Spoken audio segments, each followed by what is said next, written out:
Friends, Manish Arora. Mutual fund के different topics friends हमने discuss किए। आज हम लगाएंगे टैक्स की पाठशाला। म्यूचुअल फंड में टैक्सेशन कैसे होता है। फ्रेंड्स, म्यूचुअल फंड्स में बेसिकली टैक्सेशन जो होता है उसका एक बहुत ही डिफरेंट मेथड है। फर्स्ट ऑफ ऑल हम डिस्कस करेंगे, हम कोई भी इन्वेस्टमेंट करते हैं प्रॉफिट के लिए फ्रेंड्स, तो जो भी हमें प्रॉफिट होता है म्यूचुअल फंड में उसको हम कैपिटल गेन कहते हैं। और कैपिटल गेन मैं आपको सिंपल लैंग्वेज में समझाऊं, जिस परचेज प्राइस पे हम कोई भी म्यूचुअल फंड को खरीदते हैं और जब हम उसको एंड में रिडीम करते हैं, मान लीजिए हमने उसको 1 लाख का खरीदा और 1.5 लाख का बेचा, जो रिडम्पशन प्राइस है या जो सेलिंग प्राइस है माइनस कॉस्ट प्राइस, तो जो हमारा प्रॉफिट होता है हम उसको कैपिटल गेन कहते हैं। कैपिटल गेन फ्रेंड्स 2 तरह का होता है, short term capital gain and long term capital gain. और फ्रेंड्स, हमारे इक्विटी म्यूचुअल फंड्स और डेट म्यूचुअल फंड्स दोनों में ये terms short term capital gain, long term capital gain बिल्कुल ही डिफरेंट है। अब हम समझेंगे पहले इक्विटी म्यूचुअल फंड्स में हम शॉर्ट टर्म कैपिटल गेन और लॉन्ग टर्म कैपिटल गेन को कैसे अंडरस्टैंड करेंगे। म्यूचुअल फंड, मान लीजिए हमने कोई भी म्यूचुअल फंड 1 साल से पहले बेचा, मैं इक्विटी म्यूचुअल फंड की बात कर रहा हूं, 1 साल से पहले बेचा, तो वो शॉर्ट टर्म कैपिटल गेन कहलाएगा और उस पर हमें 15% short term capital gain tax पे करना होगा।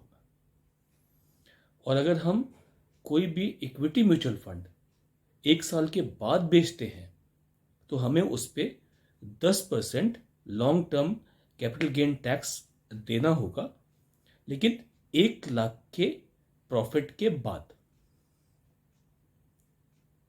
और इसी में अगर हम दूसरा डेट म्यूचुअल फंड्स को देखते हैं तो उसमें जो शॉर्ट टर्म कैपिटल गेन होगा वो 3 साल पर होता है, यानी कि 3 साल से पहले अगर हम अपना डेट म्यूचुअल फंड्स को सेल करते हैं तो वो शॉर्ट टर्म कैपिटल गेन कहलाता है और वो बेसिकली जो प्रॉफिट है वो हमारी इनकम में ऐड होता है एंड और उस पर हमारा एज पर टैक्स स्लैब हमको टैक्स पे करना होता है।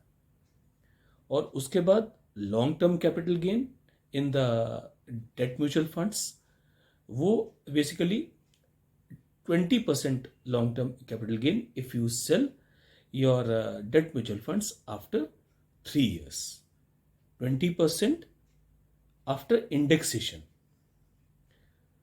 So friends, debt mutual funds के केस में जिनका भी शॉर्ट टर्म कैपिटल गेन है और अगर वो 30% में आते हैं then they have to pay the very heavy tax. और बेसिकली जिनका मतलब कि कम इन्वेस्टमेंट है, इन्वेस्टमेंट्स में बॉन्ड्स में उनको फ़र्क नहीं पड़ता, लेकिन जो ज़्यादा जिनकी इन्वेस्टमेंट है उनको काफ़ी फ़र्क पड़ता है।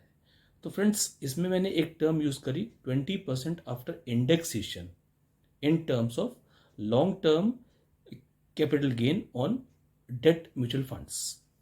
तो फ्रेंड्स, इंडेक्सेशन का मतलब क्या है? ये अपने टैक्स को जो है हमारे इन्फ्लेशन के हिसाब से टैक्स को एडजस्ट करता है और एक जो हमारी कॉस्ट प्राइस है उसको इन्फ्लेट करने का बेसिकली ये ढंग है। और इसमें कॉस्ट इन्फ्लेशन इंडेक्स के हिसाब से हमारी मतलब कि टैक्सेशन होता है। सो रिक्वेस्ट करूंगा फ्रेंड्स, बहुत मेहनत लगती है वीडियोस बनने में, बहुत एफर्ट लगता है। सो आप प्लीज़ हमारे चैनल को सब्सक्राइब करें, लाइक करें, सब्सक्राइब करें, शेयर करें फ्रेंड्स। सो इसी के साथ आपका दोस्त, आपका host Manish Arora signing off.